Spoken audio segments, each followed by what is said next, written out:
இரட்சகர், நான் இஸ்ரவேலின் பரிசுத்தரும் உன் இரட்சகருமாய் இருக்கிற உன் தேவனாகிய கர்த்தர். உன்னை மீட்கும் பொருளாக எகிப்தையும் உனக்கு ஈடாக எத்தியோப்பியாவையும் சேபாவையும் கொடுத்தேன். ஏசாயா 43:3. தேவன் நான் நம்பியிருக்கிற துருகமும் என் கேடகமும் என் இரட்சண்ய கொம்பும் என் உயர்ந்த அடைக்கலமும் என் புகலிடமும் என் இரட்சகரும் ஆனவர்.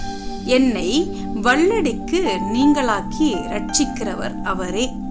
2 சாமுவேல் 22:3. புதிய ஏற்பாடு இயேசு கிறிஸ்து. இன்று கர்த்தராகிய கிறிஸ்து என்னும் இரட்சகர் உங்களுக்கு தாவீதின் ஊரிலே பிறந்திருக்கிறார்.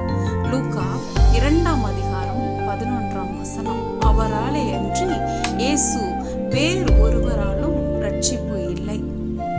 நாம் ரட்சிக்கப்படும்படிக்கு வானத்தின் கீழெங்கும் மனுஷருக்குள்ளே அவருடைய நாமமே அல்லாமல் வேறொரு நாமம் கட்டளையிடப்படவும் இல்லை என்றான். அப்போஸ்தலர் 4:12.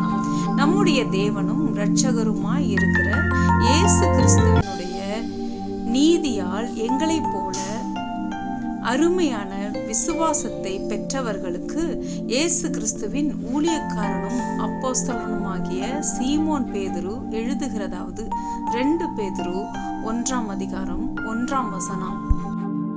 நாம் நம்பி இருக்கிற ஆனந்த பாக்கியத்துக்கும் மகாதேவனும் நமது இரட்சகருமாகிய இயேசு கிறிஸ்துவினுடைய மகிமையின் பிரசன்னமாக்குதலுக்கும் எதிர்பார்த்து கொண்டிருக்கும்படி நமக்கு போதிக்கிறது. தீத்து 2:13. முடிவாக, எனவே பழைய ஏற்பாட்டில் குறிப்பிடப்படும் தேவனாகிய இரட்சகர்தான் இயேசு கிறிஸ்து